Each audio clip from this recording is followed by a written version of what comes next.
Hello दोस्तों, वर्दी का सपना सीरीज में आप सभी का स्वागत है। दोस्तों, वर्दी का सपना सीरीज में आज हमारा पॉलिटी यानी कि राज व्यवस्था का अंतिम भाग, ठीक है, इसमें हम चर्चा करेंगे भारतीय संविधान के प्रमुख संशोधन जो कि कल मेरे द्वारा शुरू करा दिए गए हैं, और साथ ही अन्य कुछ जो पदाधिकारी होते हैं संवैधानिक निकायों के, उनका कार्यकाल, ठीक है, 5 वर्ष या 65 वर्ष, 6 वर्ष या 62 वर्ष, ये चीजें लगातार पूछी जाती हैं, तो उसी संबंध में हम लोग चर्चा करने वाले हैं। ठीक है, तो बने रहिएगा। देखो, सबसे पहले क्या है, प्रमुख संविधान संशोधन। इसमें हम कल देख चुके थे, ठीक है, 36वां संविधान संशोधन कल हम 31 तक देखे हैं। ठीक है, 36वां, सीधा मैं क्रम डालता रहूंगा, आप लोग समझ जाएगा। ठीक है, मैं सीधा क्रम लिखता रहूंगा। 36वां किससे संबंध है? 1975 में हुआ था, 1975, और सिक्किम को, ठीक है, सिक्किम को पूर्ण राज्य का दर्जा,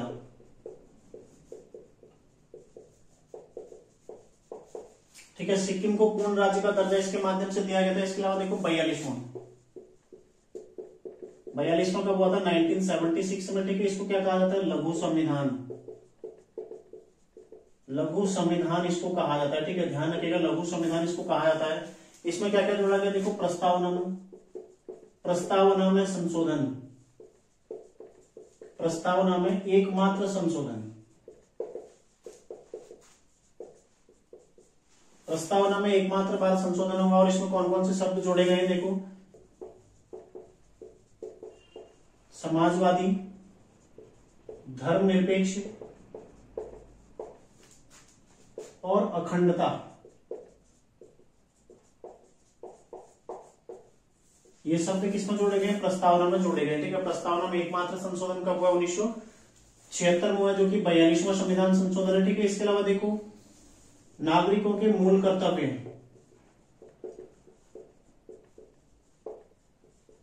इसी के माध्यम से जोड़े गए। ठीक है, कौन से? 51 को, अनुच्छेद 51 को भाग 4 को, ठीक है, 1976 में जोड़े गए थे। ये भी ध्यान रखिएगा। 10 कर्तव्य, ठीक है, ये कौन कितने कर्तव्य थे? 10 कर्तव्य। 11वां बाद में जोड़ा गया, उसकी भी चर्चा करेंगे। ठीक है, इसके अलावा और क्या होता है इसमें? देखो, निःशुल्क विधिक सहायता, निःशुल्क विधिक सहायता, यानी कि आर्टिकल 39 को, ये भी इसी में जोड़ा गया। ठीक है, ध्यान रखिएगा। देखो, प्रस्तावना में संशोधन की एकमात्र संशोधन जो हुआ है, कब हुआ है? 1976, 42वां संविधान संशोधन। ठीक है, लघु संविधान इसको कहा जाता है। इसमें समाजवादी, धर्मनिरपेक्ष और अखंडता, ये शब्द जोड़े गए थे प्रस्तावना में। ठीक है, नागरिकों के मूल कर्तव्य इसमें जोड़े गए 51 कौ में। ठीक है, भाग 4 को 10 कर्तव्य नागरिकों के इसमें जोड़े गए थे। इसके अलावा देखो, निःशुल्क विधिक सहायता जो अनुच्छेद 39 को है, वो भी इसी के माध्यम से जोड़ा गया था। इसके अलावा अनुच्छेद 48 को जोड़ा गया, और अनुच्छेद 48 को कौन सा आप लोग देखिएगा, मैंने लिखा रखा आपको, पर्यावरण का संरक्षण और संवर्धन करना। ठीक है, ये इसमें जोड़ा गया था, पर्यावरण का संरक्षण और संवर्धन करना। कब जोड़ा गया? 1976 में। ठीक है, इसके अलावा देखो, राज्य सूची, महत्वपूर्ण जो है राज्य सूची से कुछ विषय, 5 विषय टोटल यहां से हटाकर कहा समवर्ती सूची में डाले गए थे, जिनमें शिक्षा और वन। ठीक है, 2 महत्वपूर्ण है, वन और वन्य जीव, वन्य जीव एवं पर्यावरण किसमें डाले गए हैं? समवर्ती सूची में। ठीक है, समवर्ती सूची में। तो शिक्षा, राज्य सूची से शिक्षा को, वन्य जीव, पर्यावरण, ठीक है, ऐसे ही टोटल 5 विषय राज्य सूची से हटाकर किसमें डाल दिए गए? समवर्ती सूची में। यानी कि अब राज्य के अलावा दोनों, केंद्र भी और राज्य भी, दोनों इसमें कानून बना सकते हैं। ठीक है, समवर्ती सूची में दोनों कानून बना सकते हैं। तो राज्य सूची से जो विषय थे मुख्य, देखो, शिक्षा अभी समवर्ती सूची का विषय। ठीक है, वन भी अभी समवर्ती सूची का विषय है। तो यहां से हटाकर इनको किसमें डाल दिया गया? समवर्ती सूची में डाल दिया। कब डाला था? 42वां संविधान संशोधन 1976 से। ठीक है, अन्य देखो, फिर 44वां कब हुआ था? 1978 में। ये भी आप लोग ध्यान रखिएगा। 44वें संविधान संशोधन में क्या हुआ था? सबसे पहले संपत्ति के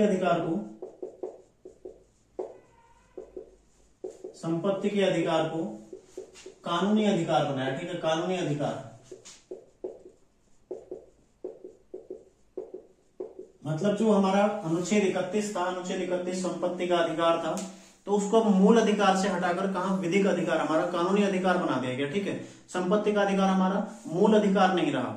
ठीक है, तो किसमें किया गया था? अनुच्छेद 300 क में उसको डाला गया, ध्यान रखिएगा किसके द्वारा डाला गया संविधान संशोधन, 44वां संविधान संशोधन कब हुआ? 1978 में, ठीक है। अगला देखो, अगला है 52वां संविधान संशोधन। 52वां संविधान संशोधन जो कि कब हुआ? 1985 में हुआ है, 1985, ठीक है। 10वीं अनुसूची जोड़ी गई, 10वीं अनुसूची जोड़ी गई, और साथ ही दल बदल से संबंधित, वही 10वीं अनुसूची जो दल बदल से संबंधित है, ठीक है। तो ये दल बदल संबंधी 10वीं अनुसूची 1985 में इसमें जोड़ी गई थी, जो कि 52वां संविधान संशोधन है। फिर देखो 61वां संविधान संशोधन 1989 में ये हुआ, ठीक है। लगातार ये पूछा जाता है, देखो वयस्क मताधिकार की उम्र 21 से 18 कर दी गई, ठीक है, 18 कर दी गई। यानी कि अब 18 वर्ष का व्यक्ति जो वर्तमान में 18 वर्ष पूर्ण कर लेता है, वोट डालता है ना, ये कहां से किया गया था? 61वें संविधान संशोधन 1989 से, ठीक है। फिर देखो 71वां संविधान संशोधन 1992 में कोंकणी, मणिपुरी और नेपाली, कोंकणी, मणिपुरी और नेपाली को 8वीं अनुसूची में शामिल किया गया, ठीक है, 8वीं अनुसूची में शामिल।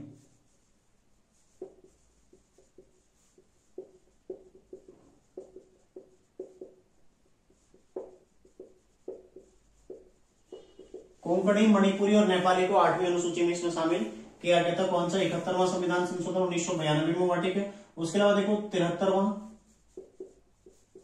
ये भी 1992 का है। किससे संबंध है? पंचायती राज, ठीक है। 11वीं अनुसूची जोड़ी गई,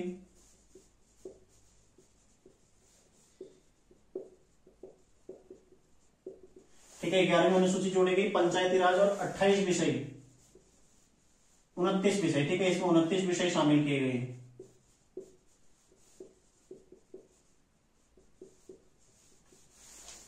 11वीं अनुसूची जोड़ी गई और 29 विषय इसमें शामिल किए गए, जो कि अनुच्छेद 243 में, अनुच्छेद 243, और भाग कौन सा हो जाएगा? भाग 9, ठीक है। ये भी ध्यान रखिएगा। 73वां संविधान संशोधन 1992 जो कि पंचायती राज से संबंधित है, ठीक है। 11वीं अनुसूची जोड़ी गई, 29 विषय इसमें शामिल किए गए और अनुच्छेद 243 और भाग 9 इसमें जोड़ा गया था, ठीक है। अगला देखते हैं, देखो 74वां संविधान संशोधन, 74वां, ठीक है, ये भी 1992 का ही है, ये भी ध्यान रखिएगा आप लोग, ठीक है, 1992 का ही है। और किससे संबंधित है? नगर निकाय, ठीक है। 12वीं अनुसूची जोड़ी गई,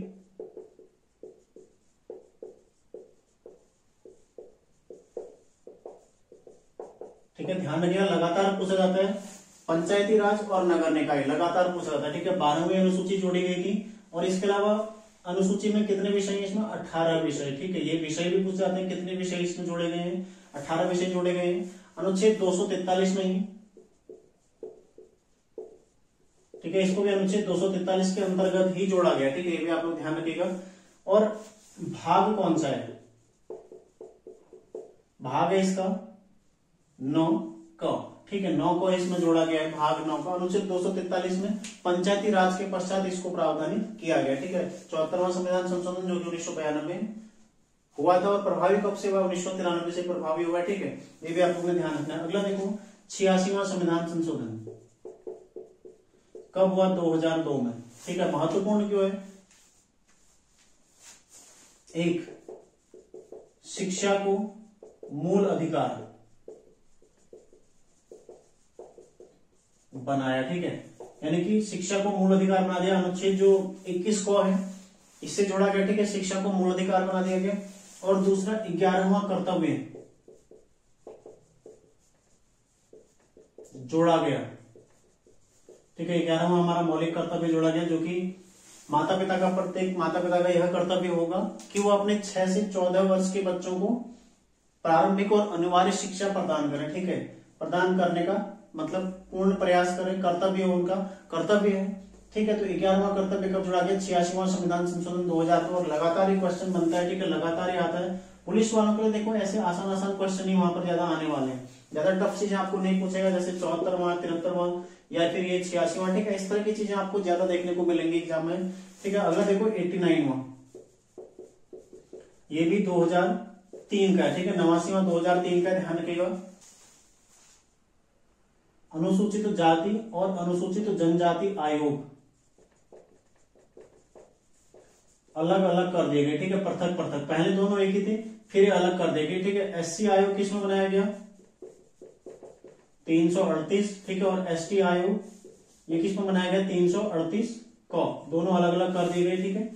तो दोनों में प्रावधान क्या है, एक अध्यक्ष होता है, ठीक है, एक अध्यक्ष होता है, एक उपाध्यक्ष होता है, प्लस 3 सदस्य होते हैं, ठीक है, टोटल 5 लोग इसमें होते हैं, ठीक है, एक अध्यक्ष, एक उपाध्यक्ष और 3 सदस्य, ध्यान रखिएगा। अगला देखो 91वां, एक अध्यक्ष, एक उपाध्यक्ष और 3 सदस्य, ठीक है, और नियुक्ति किसके द्वारा की जाती है, राष्ट्रपति के द्वारा, ध्यान रखिएगा, ठीक है। अगला देखो 91वां, कब हुआ 2003 में, 2003 में हुआ 91वां संविधान संशोधन, ठीक है। तो इसमें क्या है, जो मंत्री परिषद है, मंत्री परिषद लोकसभा की सदस्य संख्या के का 15% होगी, ठीक है। जो मंत्री परिषद है वो लोकसभा की सदस्य संख्या का 15% होगी, और जो राज्य मंत्री परिषद होगी, राज्य में विधानसभा का 15%, ठीक है, 15% होगी। लेकिन राज्य के लिए एक और प्रावधान है, लेकिन अब हो सकता है कहीं, जैसे मान लीजिए उत्तराखंड नहीं, उत्तराखंड में 70 सीटें हैं, ठीक है, या फिर कोई अन्य राज्य जहां कम सीटें हैं, जहां पर 30-40 सीटें हैं, जैसे गोवा है, ठीक है, तो 40 सीटों में तो संभव नहीं है कि अभी 15% हो पाएगी, ठीक है, 15% तो काफी कम मात्रा में होगा, इसलिए वहां ऐसे राज्यों के लिए प्रावधान किया, लेकिन 12 से कम नहीं होगा, ठीक है। तो ये क्वेश्चन बन सकता है कि राज्य विधानसभा में 15% का ही प्रावधान है, लेकिन क्या 12 से कम नहीं होगी, और केंद्रीय लोकसभा, जो लोकसभा है, मंत्री परिषद कितनी होगी, उसमें सदस्य संख्या कितनी है, 15% लोकसभा का होगी, ठीक है, और राज्यों में विधानसभा का 15% होगी, लेकिन 12 से कम नहीं होगी, ठीक है। ये 12 संख्या में, ठीक है, प्रतिशत में मत जाना, इसमें ये संख्या है, ये 12 संख्या होगी। यदि कहीं 40 विधानसभा सीटें तो वहां पर 12 मंत्री रखे ही जाएंगे, ठीक है, 12 से कम नहीं होगी, ठीक है। ये अनुच्छेद 75(1) को ये जोड़ा गया था, और अनुच्छेद 164 को, ठीक है, ये जोड़ा गया था अनुच्छेद 164 में, और अनुच्छेद 75 का 1 का को, ठीक है, 75 का क्लॉज फर्स्ट का क्लॉज को, ठीक है, ध्यान रखिएगा। फिर देखो 92वां 92वां संविधान संशोधन 2003 में, इसमें क्या जोड़ा गया था, 8वीं अनुसूची में,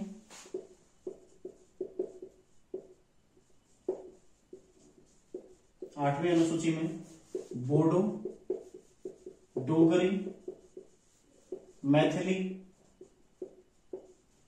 और संथाली, ठीक है, को जोड़ा गया। तो टोटल कितनी भाषाएं होगी, अब 22 भाषाएं, वर्तमान में कितनी है 22, तो कब से 22, 2003 से, ठीक है। 8वीं अनुसूची में बोडो, डोगरी, मैथिली और संथाली को जोड़ा गया, ठीक है, ध्यान रखिएगा। फिर देखो अगला है 99वां संविधान संशोधन, जो कि 2014 का है, ठीक है, 2014 का है 99वां संविधान संशोधन। कॉलेजियम प्रणाली देखो पूर्व से ही थी, 99वां संविधान संशोधन के स्थान पर, ध्यान रखिएगा, कॉलेजियम प्रणाली के स्थान पर राष्ट्रीय न्यायिक नियुक्ति आयोग, राष्ट्रीय न्यायिक नियुक्ति आयोग, ठीक है, राष्ट्रीय न्यायिक नियुक्ति आयोग की स्थापना की गई। लेकिन ठीक है, 99वां संविधान संशोधन 2014 द्वारा कॉलेजियम प्रणाली के स्थान पर राष्ट्रीय न्यायिक नियुक्ति आयोग की स्थापना की गई कि यही अब जो हाईकोर्ट सुप्रीम कोर्ट में जजेज हैं उनकी नियुक्ति कौन करेगा, राष्ट्रीय न्यायिक नियुक्ति आयोग। लेकिन सुप्रीम कोर्ट ने 2015 में इस संविधान संशोधन को निरस्त घोषित कर दिया, ठीक है, रद्द घोषित कर दिया। एकमात्र ऐसा संशोधन है जिसे सुप्रीम कोर्ट द्वारा रद्द किया गया, ठीक है, सुप्रीम कोर्ट द्वारा रद्द एकमात्र संविधान संशोधन।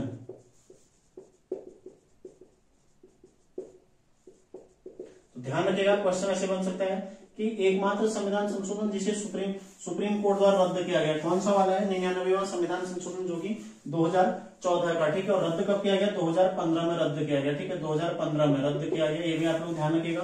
अगला देखो 100वां संविधान संशोधन, 100वां संविधान संशोधन, ठीक है। यह है भारत और बांग्लादेश, भारत बांग्लादेश भूमि अधिग्रहण, ठीक है, इससे संबंधित 100वां अनुच्छेद। 101वां किससे है, जीएसटी,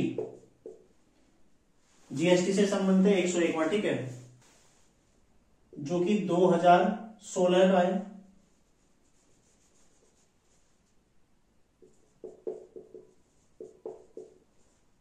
जीएसटी से संबंधित है, ये भी आप लोग ध्यान रखिएगा। और 1 जुलाई 2017 से क्या प्रभावी है,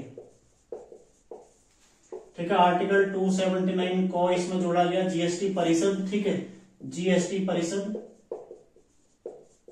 और इसका प्रमुख कौन होता है, प्रमुख कौन होता है जीएसटी परिषद का, वित्त मंत्री, आप लोग ये भी ध्यान रखिएगा, ठीक है। वित्त मंत्री क्या होता है, इसका प्रमुख होता है। तो 101वां संविधान संशोधन 2016 में जीएसटी से संबंधित, ठीक है, 1 जुलाई 2017 से प्रभावी है। 279 को अनुच्छेद इसमें जोड़ा गया, देखो जीएसटी परिषद इसमें बनाई गई, ठीक है। और इसका प्रमुख कौन होता है, वित्त मंत्री, ठीक है। अभी कौन है इसका प्रमुख, अभी वित्त मंत्री कौन है, हमारी निर्मला सीतारमण जी, तो ये इसकी प्रमुख है, ठीक है। अगला देखो 102वां संविधान संशोधन जो कि 2018 का, ठीक है, 2018 का। इसमें क्या है, राष्ट्रीय पिछड़ा वर्ग आयोग को, राष्ट्रीय पिछड़ा वर्ग आयोग को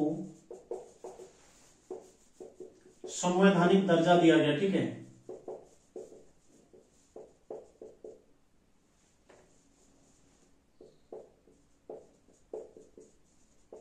राष्ट्रीय पिछड़ा वर्ग आयोग को संवैधानिक दर्जा इसमें दिया गया, कौन सा, 102वां संविधान संशोधन जो कि 2018 का। फिर देखो 103वां, ये कब का है, 2019 का, ठीक है। ईडब्ल्यूएस, आर्थिक रूप से जो कमजोर है उनके लिए 103वां संविधान संशोधन 2019 में, ठीक है। ईडब्ल्यूएस 10% आरक्षण का प्रावधान, ठीक है, 10% आरक्षण का प्रावधान ईडब्ल्यूएस को, 103वां संविधान संशोधन, ठीक है। संविधान संशोधन कौन सा, 103वां जो कि 2019 में हुआ है। अगला देखो 104वां,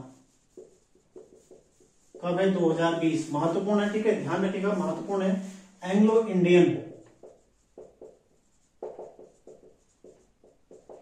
की सदस्यता समाप्त। 104वां संविधान संशोधन, पहले आपने देखा होगा ना, लोकसभा में 2 और प्रत्येक राज्य में 1-1 एंग्लो इंडियन मनोनीत किए जाते थे, यहां राष्ट्रपति द्वारा और यहां राज्यपाल द्वारा। ये 104वां संविधान संशोधन 2020 द्वारा इस व्यवस्था को समाप्त कर दिया गया, ठीक है, इस व्यवस्था को यहां पर समाप्त कर दिया गया। ध्यान रखिएगा, एंग्लो इंडियन की सदस्यता को मनोनीत करने की जो व्यवस्था है वो किस संविधान संशोधन द्वारा समाप्त की गई है, 104वें संविधान संशोधन, ठीक है। कब हुआ है, 2020, यानी कि 2020 से अब एंग्लो इंडियन कहीं भी मनोनीत नहीं किए जाते हैं, ठीक है। अगला है 105वां जो कि 2021 का है, ठीक है। ऐसे व्यक्ति जो सामाजिक और शैक्षणिक रूप से पिछड़े हुए हैं उन वर्गों की पहचान करने की राज्य की शक्ति, ठीक है। सामाजिक और शैक्षणिक रूप से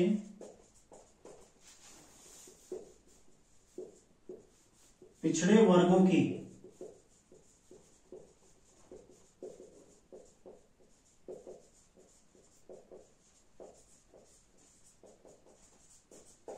ठीक है, काफी चर्चा का ये विषय रहा है, ठीक है। 105वां संविधान संशोधन, क्वेश्चन बनेगा यहाँ से, जो लास्ट के 5 है ना, ये तो आपको याद करने ही करने क्योंकि लेटेस्ट है, ठीक है, ध्यान रखिएगा।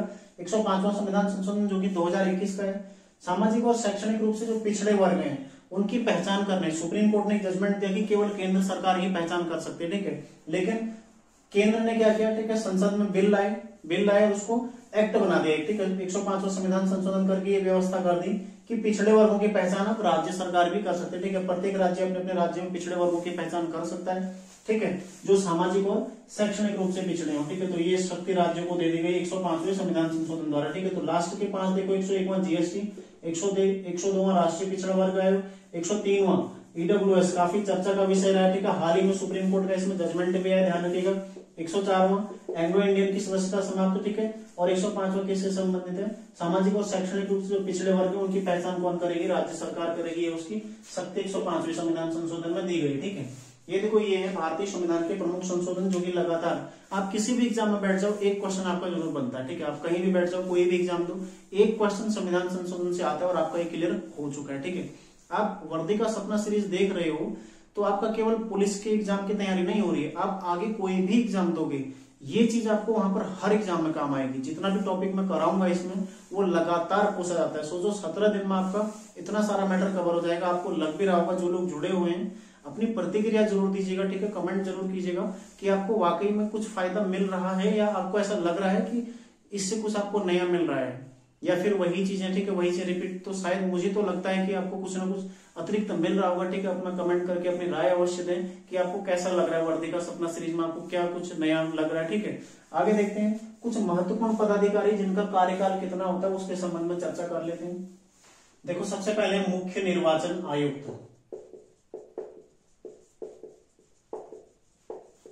ठीक है। मुख्य निर्वाचन आयुक्त, मुख्य निर्वाचन आयुक्त, ठीक है। निर्वाचन आयोग,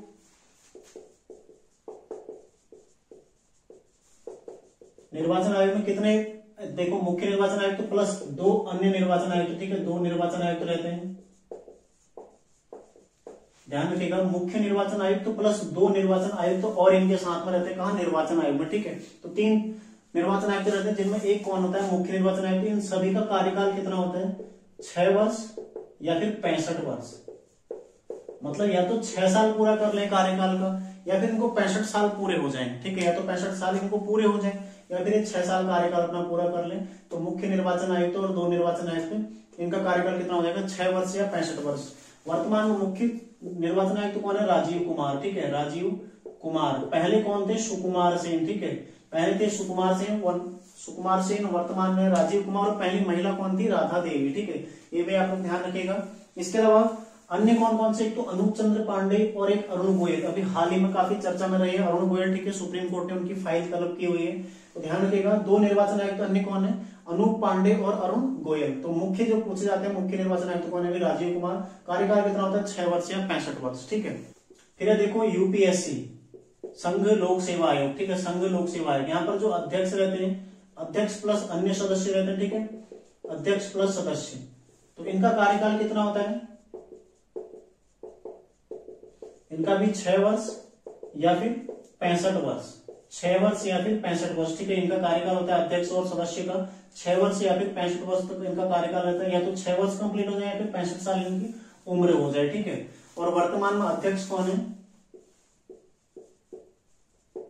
ये भी आप लोग ध्यान रखिएगा, मनोज सोनी, ठीक है। मनोज सोनी वर्तमान में यूपीएससी के हेड है, ठीक है। यूपीएससी हेड कौन है, मनोज सोनी। इसका देखो राज्य लोक सेवा आयोग,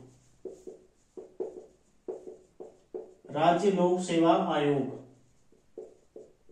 ठीक है। राज्य लोक सेवा आयोग, इसमें भी अध्यक्ष और सदस्य होते हैं। एक अध्यक्ष होता है प्लस अन्य सदस्य होते हैं, ठीक है। अध्यक्ष प्लस अन्य सदस्य, सभी का कार्यकाल कितना होता है, देखो कार्यकाल मेन यही पूछा जाता है, कार्यकाल कितना होता है इनका, राज्य लोक सेवा आयोग 6 या 62, 6/62, ठीक है। या तो 6 वर्ष पूरे हो जाए या फिर 62 वर्ष या इनकी आयु पूरी हो जाए। देखो ध्यान रखिएगा, ये नियुक्त किसके द्वारा किया जाता है, राष्ट्रपति द्वारा। ये किसके द्वारा, राष्ट्रपति के द्वारा। लेकिन जो राज्य लोक सेवा आयोग किसके द्वारा नियुक्त किए जाते हैं, नियुक्त करते हैं राज्यपाल, ठीक है। जो पूछने वाले से देखो, नियुक्त करते हैं राज्यपाल, इस्तीफा किसको देंगे, राज्यपाल को, ठीक है। यदि स्वैच्छिक कोई इस्तीफा देना चाहे तो राज्यपाल को देगा। नियुक्त किसके द्वारा किए जाएंगे, राज्यपाल के द्वारा। लेकिन हटाएगा कौन, यदि जबरदस्ती हटाना है तो कौन हटाएगा, राष्ट्रपति, ठीक है। राष्ट्रपति के द्वारा इनको हटाया जाएगा, ठीक है। ध्यान रखिएगा, राज्य लोक सेवा आयोग जिनका अध्यक्ष और सदस्य यहाँ पर होते हैं,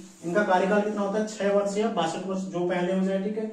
नियुक्ति राज्यपाल द्वारा, इस्तीफा राज्यपाल को देते हैं, लेकिन हटाएगा कौन, राष्ट्रपति। यदि जबरदस्ती हटाना हो इनको तो राष्ट्रपति इनको हटाते हैं, ठीक है। और वर्तमान में उत्तराखंड लोक सेवा आयोग के अध्यक्ष कौन है, राकेश कुमार, ठीक है। राकेश कुमार वर्तमान में यूकेपीएससी के अध्यक्ष हैं, जिसकी आप लोग परीक्षाएं देंगे, ठीक है। ध्यान रखिएगा। अगला देखो वित्त आयोग, वित्त आयोग, ठीक है। अनुच्छेद 280 में इसका प्रावधान है वित्त आयोग का, ठीक है। एक अध्यक्ष होता है इसमें, एक अध्यक्ष प्लस अन्य 4 सदस्य होते हैं, ठीक है। 4 सदस्य और एक अध्यक्ष इसमें होता है वित्त आयोग में। नियुक्ति किसके द्वारा की जाती है? राष्ट्रपति द्वारा, ठीक है। नियुक्ति कौन करता है? राष्ट्रपति, ठीक है। राष्ट्रपति नियुक्त करता है। और इस्तीफा भी किसको देंगे? राष्ट्रपति को देंगे, ठीक है। और वर्तमान में कौन? देखो वर्तमान में NK सिंह, ठीक है। नंद किशोर सिंह वर्तमान में कौन है? नंद किशोर सिंह 15वां वित्त आयोग है, ठीक है। 15वां वित्त आयोग अभी कार्य कर रहा है।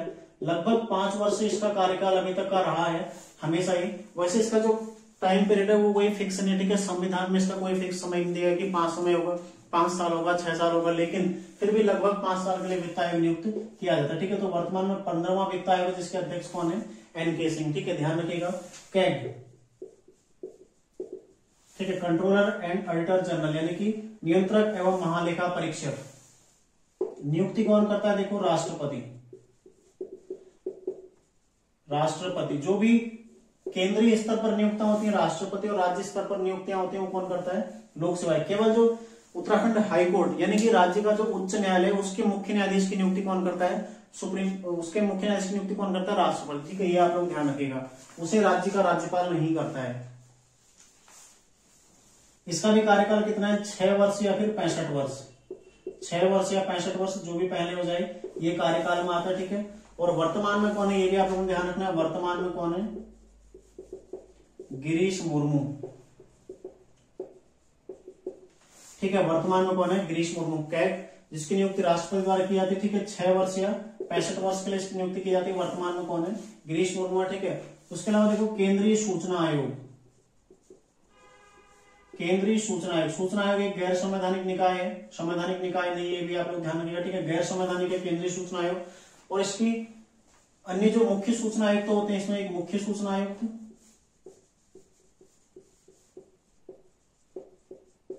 प्लस अन्य जो सदस्य होते हैं, ठीक है। इनका कार्यकाल कितना होता है?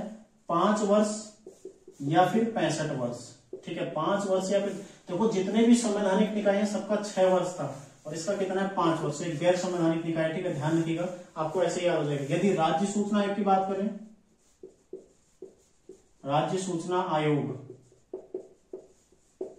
ठीक है। यहां पर कौन? यहां पर कितना होता है कार्यकाल? 5 वर्ष या फिर 62 वर्ष, ठीक है। 5 या 62 वर्ष, जो इसमें पहले हो जाए वो कार्यकाल में आता है, ठीक है। 5 वर्ष या फिर 62 वर्ष, ठीक है। तो ये महत्वपूर्ण पदाधिकारी जिनके लगातार क्वेश्चन बनते हैं, लगातार पूछे जाते हैं, किसको अपना इस्तीफा देते हैं, कौन नियुक्त करता है, कितना इनका कार्यकाल होता है, किस उम्र तक ये बने रहते हैं, ठीक है। इसके अलावा देखो हाई कोर्ट के जो न्यायाधीश हैं वो 62 साल तक, और सुप्रीम कोर्ट के जो न्यायाधीश हैं वो 65 साल तक अपने पद पर बने रहते हैं, ठीक है। ध्यान रखिएगा। नियुक्त कौन करता है? हाई कोर्ट और सुप्रीम कोर्ट के न्यायाधीशों को नियुक्त किसके द्वारा किया जाता है? राष्ट्रपति के द्वारा, ठीक है। राज्यपाल द्वारा नहीं किया जाता, ये आप लोग ध्यान रखिएगा। जो जिला न्यायाधीश है उसको राज्यपाल द्वारा नियुक्त किया जाता है, ठीक है। तो ये सारी चीजें आप लोग ध्यान रखिएगा, ठीक है। राज्य सूचना आयुक्त 5 वर्ष या 62 वर्ष, तो ये पूछा जाता है। ये लास्ट में किसी एग्जाम में आया था, अभी हाल ही में आपने कोई परीक्षा देखी होगी, उत्तराखंड PCS या लोअर PCS की प्री में आया था कि राज्य लोक सेवा आयोग के जो अध्यक्ष हैं अपना इस्तीफा किसको देते हैं? किसको देते हैं? राज्यपाल को। और एक में ये भी आया था, राज्य लोक सेवा आयोग के सदस्यों को किसके द्वारा हटाया जाता है, ठीक है। किसके द्वारा हटाया जाता है? राष्ट्रपति के द्वारा। देखो इस्तीफा यदि स्वैच्छिक देना है तो राज्यपाल को दे देंगे, यदि कोई गलती कर दिया और हटाना है इनको जबरदस्ती, कौन हटाएगा? राष्ट्रपति हटाएगा, ठीक है। तो ये सारी चीजें आप लोग ध्यान रखिएगा, सारे फैक्ट आप लोग ध्यान रखिएगा। तो आज की क्लास आपकी काफी महत्वपूर्ण क्लास है, जिसको आप लोग बिल्कुल भी ना छोड़े, ठीक है। काफी आप लोगों के लिए महत्वपूर्ण साबित होने वाली है। प्रत्येक एग्जाम, आप कोई भी एग्जाम भविष्य में देंगे, सारे एग्जामों के लिए महत्वपूर्ण क्लास ही रहेगी आपकी, ठीक है। तो पॉलिटी हमारे यहीं पर हम कंप्लीट करते हैं। मैटर अभी बहुत सारा है, लेकिन आपकी जो परीक्षा की दृष्टि से वो चीजें मैं आपको फटाफट लेकर आ रहा हूँ, ठीक है। तो इसलिए देखो ये चीजें मैं आपने लेकर आया, अगर इनको मैं विस्तार पूर्वक पढ़ाऊंगा तो एक टॉपिक आपका एक क्लास तो लेगा पूरा, ठीक है। एक टॉपिक ही एक क्लास ले लेगा, लेकिन चूंकि अभी हमारा एग्जाम है इसलिए मैं आपको छोटी छोटी चीजें फटाफट से बताने का प्रयास कर रहा हूँ, ठीक है। तो आप लोग इनको रिवाइज कर लीजिएगा। कल हम नया कोई मैटर देखेंगे, शायद विश्व के संगठन या फिर इंडियन ज्योग्राफी, दोनों में से एक चीज पर हम चर्चा करने वाले हैं अगली क्लास में। तो मिलते हैं नेक्स्ट क्लास में, आप लोग तैयारी करते रहिएगा। धन्यवाद।